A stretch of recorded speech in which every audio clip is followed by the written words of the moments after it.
আপনি তারেক রহমান সাহেবের আজকে যে প্রেস কনফারেন্স, সেখান থেকে আপনার জন্য মূল টেক অ্যাওয়ে কি, মূল বার্তাটা উনি আসলে দেশের মানুষকে, সারা বিশ্বকে কি দিতে চেয়েছেন? না, আপনি যদি এক কথায় বলেন যে রাজনীতির গুণগত পরিবর্তন এবং রাষ্ট্র ব্যবস্থাপনায় যে গুণগত পরিবর্তনের কথা বলা হচ্ছে, সেটি তিনি সম্পূর্ণভাবে ধারণ করে কথা বলেছেন।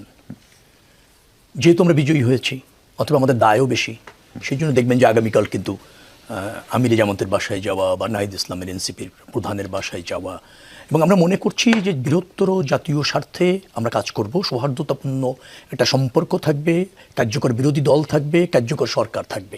এবার মনে রাখতে হবে শুধু সরকারের দায় বিরোধী দলের উপর জবাব থাকবে না, সরকারকে নিজেকেও আইনসভার উপর দায় থাকতে হবে। কারণ সরকারি দলেরও অনেকেরও কথা বলার সুযোগ থাকছে এবং সেও সরকারের কাছে জানতে চাইবে, নিজ দলের সরকারের কাছে।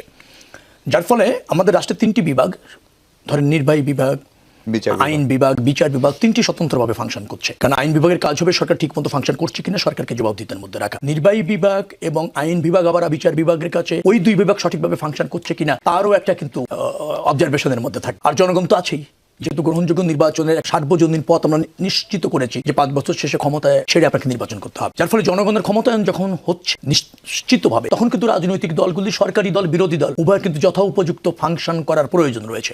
বিরোধী দল মানে শুধু বিরোধিতা করলেই হবে না, বিরোধী দলেরও দায়িত্ব রয়েছে। এবং কিভাবে আপনি বিরোধিতা করছেন, আপনার বিরোধিতা কি শুধুমাত্র রাজনৈতিক স্বার্থে নাকি বৃহত্তর জনগণের সাথে, রাষ্ট্রের স্বার্থে, সেটাও কিন্তু এখানে বিবেচনার বিষয় থাকবে। অর্থাৎ বিরোধী দলকেও কিন্তু সফল হতে হবে বিরোধী দল হিসেবে, সরকারকে তো সফল হতেই হবে। তো আমরা চাইবো যেটা, যে একটা কার্যকর পার্লামেন্ট, গণতন্ত্র, স্বাধীনতা, সার্বভৌমত্ব, জনগণের বৃহত্তর স্বার্থ, সে ব্যাপারে রাজনৈতিক দলগুলি কনসার্ন থাকবে এবং সেটা উত্তর সমৃদ্ধ করবার জন্য দেশ এবং জনগণকে যার যার অবস্থান থেকে একটা জোরালো ভূমিকা থাকবে, দায়িত্বশীল ভূমিকা থাকবে। সেই বার্তাটা তিনি দিতে সক্ষম হয়েছেন। জনাব আলম, উনি সম্ভবত সবচেয়ে বেশি জোর দিয়েছেন শান্তি শৃঙ্খলা বজায় রাখার উপর, আইনের শাসন ফেরানোর উপর, সুশাসনের কথা বলেছেন। উনি স্পষ্ট করে বলেছেন যে দুর্বলের উপর আক্রমণ করা যাবে না। আমাদের এখানে এবার ভোটের দিন সেই অর্থে সহিংসতা হয়নি বললেই চলে, এমনকি ভোটের ফলাফলের রাতেও এরকম সহিংসতা দেখেন, কিন্তু পরে বেশ কিছু সহিংসতার কথা ব্যারিস্টার নজিব একটু আগে বলছিলেন। জামাত বলছে যে অন্তত 4 জন নিহত হয়েছেন।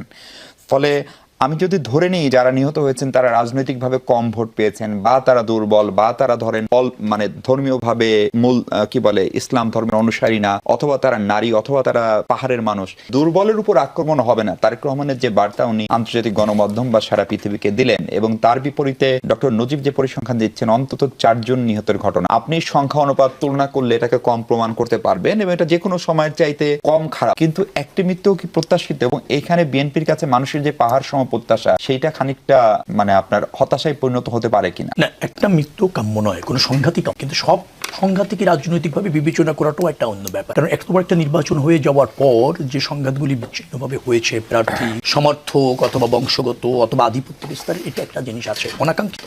ডেফিনেটলি যারা করেছে তাদের বিচারের আওতায় আনতে হবে। বিএনপি এখনো সরকার গঠন করেনি, ডেফিনেটলি এই সরকারেরও দায়িত্ব রয়েছে সেটা তদন্ত করে এখনই ব্যবস্থা নেওয়ার, এবং তার প্রতি আমাদের পূর্ণ সমর্থন রয়েছে। নিশ্চয়ই বিএনপি সরকার গঠন করলে এটার উপযুক্ত তদন্ত করবে। এবং আরেকটা কথা বলা, নিহত অনাকাঙ্ক্ষিত কোনোভাবেই, কিন্তু নিহত হলেই কিন্তু দায় আরেকজনের হয়ে, অনেক সময় আত্মরক্ষার থেকে তো নিহত। কারণ আমি আক্রান্ত শিকার হয়েছি, আক্রমণের জন্য দায় ধরেন আপনারই ছিল, কিন্তু আপনি আক্রমণ করার পর হয়তো পাল্টা আক্রমণ আপনি নিহত হয়ে, এরকম কিন্তু হয়। সেই জায়গাগুলি মানে রাজনৈতিকভাবে না দেখে ঘটনার সত্যতা যাচাই করে তদন্ত সাপেক্ষে আইনের আওতায় আনা দরকার আছে। এত বড় দেশ, এত রাজনৈতিক উত্তেজনা, তার মধ্যে একটা নির্বাচন শেষ হয়েছে, কোনো জায়গায় কিছু ঘটনা ঘটেছে এরকম, কিন্তু যেভাবে বর্ণনা করা হচ্ছে জামাত ইসলামের পক্ষ থেকে, আমি যতটুকু জানি সেভাবে ঠিক না। আমাদের আরেকটা জিনিস করতে হবে, সেটা হচ্ছে যে ঘটনার বস্তুনিষ্ঠতা যাচাই করেই ব্যবস্থা নেওয়ার ব্যাপারে যদি আমরা সব দল মনোযোগী হই, তাহলে এই সংঘাত কিন্তু কমবে।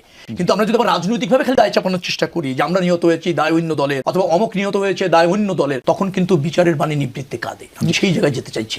শেখ আলম, জামাতের পক্ষ থেকে 30টি আসনে পুনঃ ফলাফল গণনা দাবি করে সেই 30 আসনের বিজয়ী প্রার্থীকে শপথ না পড়ানোর জন্য নির্বাচন কমিশন বরাবর একটি দাবি জানানো হয়েছে। নির্বাচন কমিশন যদি এটাকে আমলে নেয়, তাহলে ইলেকশন কমিশনের যে আপনার শুনানি বা যারা এই সেমি কোয়াসি জুডিশিয়াল বডি, তাদের কাছে প্রেরণ করতে পারে। ফলে 30টা আসনের ভোট গণনায় কি আসলেও কোনো সংকট ছিল? আমি তা মনে করছি না। ভোট গ্রহণ না, শুধু ভোট গ্রহণ প্রক্রিয়া, গণনা প্রক্রিয়া, ফলাফল প্রক্রিয়া স্বচ্ছভাবে হয়েছে বিধায় আমার জানা এবং আমার দেখা। আমি নিজে যদি নির্বাচন করেছি, 36টা কেন্দ্রে আমি গিয়েছি, সেখানে গণনার সময় আমি উপস্থিত থেকে দেখেছি সব প্রার্থী তার রেজাল্ট শিটে সই করেছে এজেন্টরা, এবং সেখানে নিরপেক্ষভাবে গণনা হয়েছে। যেহেতু হাড্ডাহাড্ডি কয়েকটা লড়াই হয়েছে, উত্তেজনা থাকে, মনে করা হয় যে আমি ডিপ্রাইভ হলেও হতে পারি, বা গণনার মাধ্যমে যদি 2-3 হাজার ভোট বাড়ানো যায় কিনা, এরকম একটা শঙ্কা থাকে। কিন্তু আপনি দেখেছেন জামাত ইসলামের প্রধান কিন্তু গতকালকে বলেছে তিনি ফলাফল মেনে নিয়েছেন, নির্বাচন ভালো হয়েছে এবং এটা একটা ভালো নির্বাচন, অভিনন্দনও জানা হয়েছে বিজয়ী দলকে। তারপর আবার এখানে যা ওই যে বললাম আমরা কিন্তু বেরিয়ে আসতে চাই কালচার থেকে, কিন্তু আবার ওখানে একটু থেকে যাচ্ছি। মানে ক্ষমতার অংশ হওয়া বা নিজের আধিপত্য বা নিজের পরাজয়টাকে অন্য কোনো এক্সকিউজ দিয়ে বিতর্কিত করা যায় কিনা, অথবা দলের অন্যদেরকে মেসেজ দেওয়া যায় কিনা চাঙ্গাটার জন্য অথবা দলের সাথে থাকার জন্য ব্যর্থতার দায় নিতে না চাওয়া, এই কালচার থেকে এই বক্তব্য মনে করে যে জামাত ইসলাম সম্পূর্ণ বিরত আসতে পারে। তারপর আমি বলি যে যেহেতু তারা সন্দেহ করে, তারা এই দাবি করতেই পারে, রাজনৈতিক দল হিসেবে এই দাবি করা খুব অযৌক্তিক বা অন্যায্য দাবি বিএনপিও কেউ চেয়েছে, ধরেন ঢাকার আমিনুল। না আচ্ছা, আমাদেরও আছে মানে কি যেখানে যেখানে কন্টেস্টে যে হেরেছে সেই প্রার্থী মনে করতে চায় না, মেনে নিতে চায় না যে এই কয়টা ভোটে হারার তো কথা না। আচ্ছা দেখি একটা চেষ্টা করি পুনর্গণনা হলে কিছু হয় কিনা। এই অবুঝ মনকে আপনি সান্ত্বনা দেবেন। আলটিমেটলি নির্বাচন কমিশন যদি দায়িত্ব পালন যেভাবে করেছে, ডেফিনেটলি আস্থা রাখাটাই শ্রেয়।